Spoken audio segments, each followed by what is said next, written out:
Hey guys, patch 7.24 is about to drop and it's probably the biggest preseason patch we're going to have, and this is what the game is going to look a lot like moving into Season 8. We're going to go for some of the biggest changes, then there are a lot of nerfs and buffs to champions, so we'll look at those next. Finally, some rune changes and item stuff to round out the video. I do really want to know though what you think is probably the biggest change from this patch, or who really needs a nerf or a buff before we get into Season 8. So the biggest change is Zoe is getting nerfed already. Her W spell pickups will not last as long. The E will not travel as far, like it doesn't slow quite as much, but it does actually last a bit longer. Her Q is actually kind of getting hidden nerfed as well, like the cooldown is going to be a bit longer. It starts when the cast is actually finished now, instead of when it started, so kind of like a little hidden thing in there. Her W though, the spell pickups, the bubbles and stuff, they're going to last 20 seconds now instead of 40, so that is actually going to change the way you play quite a lot. It should be a lot better actually. Her E is where most of the stuff is though, so the refund on the cooldown is now only on champion hit, not minions anymore, which is good.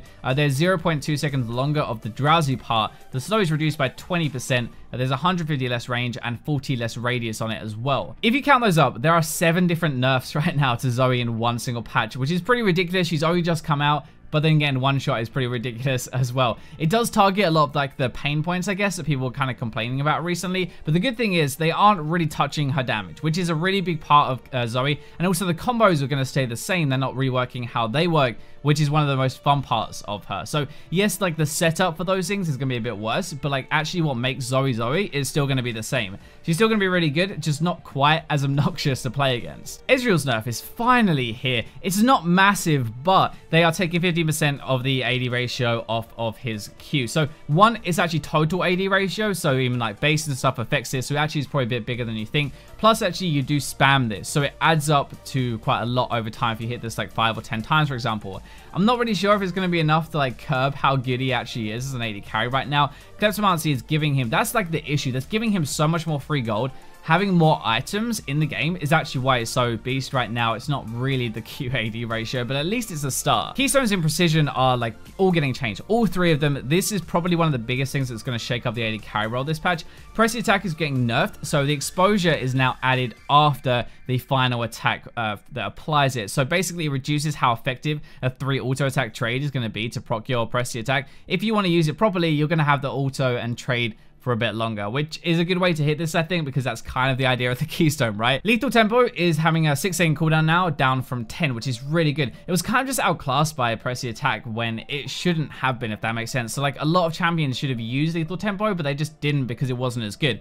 It's a really fun AD setup to play though. You stack attack speed and you go nuts with Lethal Tempo. It's really cool. I think we're going to see a lot of team fight champions start to take this instead, trading that kind of early like trade effectiveness, I guess, in the lane phase for a better team fight if you can really pop off. And it also might make 100% crit AD carry builds work and be more viable that we haven't seen before. So 100% crit with like Infinity Edge and 3 attack speed items. Fleet Footwork is getting a really cool buff. 3 different things. So base is going up, the ratio is going up, and a new thing with crits as well. If you crit on the auto attack that would apply Fleet Footwork, then the healing is increased by 40% of your crit modifier. So your crit modifier, for example, is increased by Infinity Edge. So if you have that, you'll be healing for more. This is the biggest buff, I think, out of all 3 of these. Actually, it makes it viable again. Triple the ratio, more base, and if you crit, you're going to heal for even more. It definitely makes it a good choice if you don't need more damage on the build. So for like Zyra, for example, right, you don't really need Pressy attack or Lethal Tempo because you sit at the back and press W pretty much the entire fight. Having Fleet Footwork is going to be really good to stay a bit safer and also survive the lane phase, so it'll be a lot better. Jhin maybe as well, but there are a lot of different AD carries who might not need this who build crit, and it would actually be a good choice. So for the nerfs, we have a lot of these, so we're just going to jump straight in. Leona, first of all, her W damage is getting reduced by 20, so it's not really the end of the world. For Leona, I don't think her W was the thing that was really killing you, but it's going to make playing against her a little bit easier. I'll take whatever at this point, honestly, because Leona is a real pain to play against. Malzahar's ultimate is also getting nerfed, the damage on it at least, so the base is going to be a bit lower and the AP is reduced, the AP ratio is reduced as well. It's a really good change because you're now going to need to actually combo and use more than one button to try and kill somebody, hopefully at least. The 2-part nerf though, right? So 50 off the base, rank 3, and 30% AP ratio off it as well, which will hurt the damage a lot, especially mid to late game. game, honestly, that 30% AP ratio is going to make a big difference. There are going to be a few tank top lane nerfs this patch finally. Maokai is the first one getting some damage taken off of his Q. It doesn't seem massive, but like Maokai with Scorch, he has a lot more damage in preseason basically than he did before. So thankfully this should actually lower that a little bit more. The Ornn nerf is going to be a bit bigger though. W damage is reduced and the cooldown is actually going up as well. So it's another two-part thing. It's only 2% less max health damage though, so it's not really massive, but like it's a good start at least, right? I think it's not so much how annoying Ornn is to play against that people don't like, is that he can actually kill you at the same time. Finally, we're going to have Shen then, so the key bonus damage has been lowered as well. This is pretty harsh. I didn't really think Shen was that bad compared to the other two, but like he got the biggest nerf, I think. So remember, this applies 3 times, or with the 3 bonus magic auto attacks, so that is why it sucks more. It doesn't really affect the percentage damage on it at least, which is good. It's only the base. We do have some support ones. Sona is getting nerfed again. She got nerfed mid-patch, last patch, and now she's getting nerfed again. That shows you how ridiculous she is. 15 more mana per cast, and the aura damage bonus has been halved, but the ratio has been increased by 10%, which is a little bit better, I guess. It makes her trades worse, and even her team fight as well. 10% more ratio is decent and will bring it up later at least, but halving that for the lane phase is actually going to be massive. I think the mana cost will be the most obvious problem actually for Sona players, because they'll feel like they run out of mana a lot faster. Taric is going to have 5 less armor to start the game, so there is that as well, I guess. But there is finally a Xin Zhao nerf. Base health is going to be down, and your W second hit ratio is lowered as well. It is a bit minor, but this guy is too strong, honestly. It's more his ultimate, really, that makes him kind of unkillable while he still does a crap ton of damage. The last nerf is going to be to Yorick. Base AD has been lowered very slightly, so not massive. Finally, let's get into the buffs. Aurelion Sol is actually getting some love. 10 seconds off his ultimate isn't likely to bring him massively, right? But he's always an awkward champion to play anyway, so those who are actually good at him and those who want to play him probably going to do pretty well out of this. And also, Phase Rush is getting buffed as well, which will help Aurelion. There is a bar buff as well, more health regen, and also more meep damage. It's up to 40 base now. Buffing meep damage seems insane to me. I don't know if you've ever played with a late game bard, but he does a lot of damage when he has a lot of passive stacks.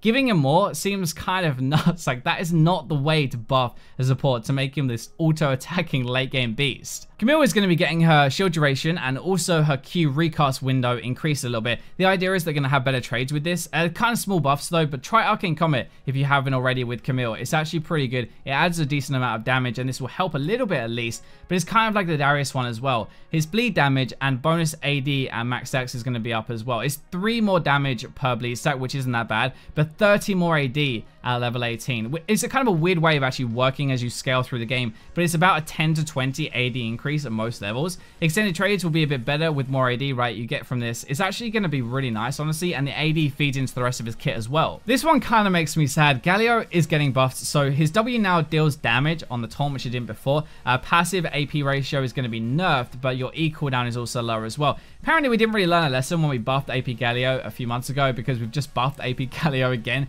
You have that 0.2 ratio from your passive now on your W. It's guaranteed. Even if you quick cast that, you're still going to be getting that ratio. If you charge it, you have 3 times your passive AP ratio, plus another 180 damage on top of that as well. So why don't we just give AP Galio another 300 more damage, right?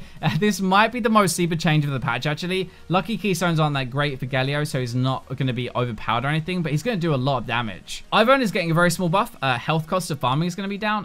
Karthus, another one. Now, luckily, it's only a 0.15 ratio on to his ultimate, so it brings it up to 0.75 from 0.6, or I would have died inside. Karthus is okay at the moment. Not amazing, but not the worst. If he can get to late game, he's actually going to solo carry, but the preseason games are so quick, we don't really see it that much. He's not as viable, right? This doesn't actually help that either, so I'm not really sure what they're aiming with it. Morgana and Zyra are both getting mini reworks this patch, which is pretty cool. The base mana regen for both of these is going to be up to start the game, but the growth is going to be a bit lower, so it should help them in the lane phase a bit. Your passive no longer works, on Morgana at least, on small units, but it heals more from everything else, and also your W cooldown is going to be reduced every time your passive procs.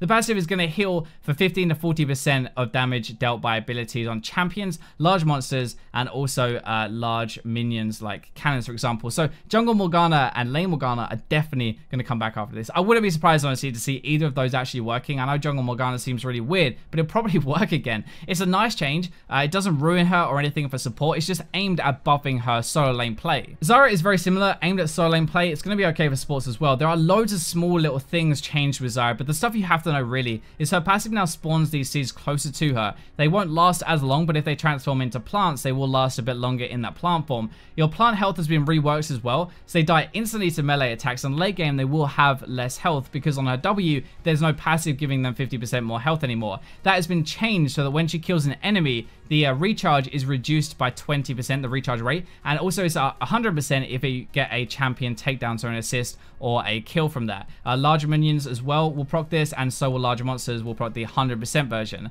It's the kill mechanic actually, I think, is the thing that might make her a lot more viable. It'll take people by surprise. Like, you get a cannon and suddenly you're able to spawn a plant out of nowhere. So for the runes, Precision to start with, we have Overheal, Triumph, and Presence of Mind all getting changed. Overheal is going to transfer 10% more into the shield, which is nice. Triumph has a 3% cut off of it, so it's now down to 12% healing. Presence of Mind has 2 more seconds added on top of it. Surely 7 seconds of free mana is like Kassadin's wet dream, right? Like, that's got to be really good for him. Triumph is still going to be the most popular though. 12% healing is actually still really good.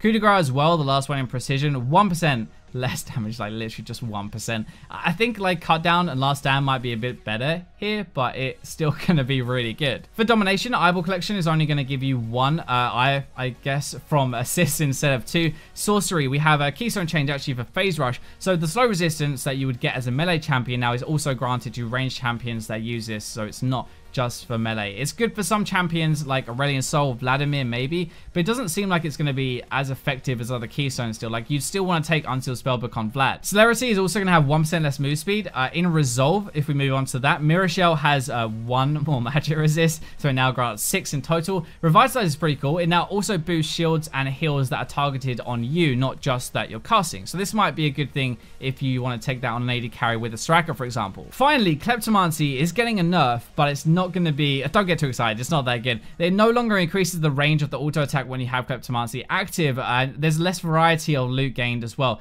The variety might be a bit bigger. They haven't really said what that's actually going to look like, so we'll have to see when we get into game. That is going to wrap up the 7.24 patch. It was massive. I'm sorry it took so long. It'll probably shake things up quite a lot actually, but let me know what you think is going to be the biggest change, or who really needs that nerf or that buff before we get into Season 8. Feel free to like the video, join us here on the channel, and subscribe if you haven't already, but for now, I'll leave you with the robots.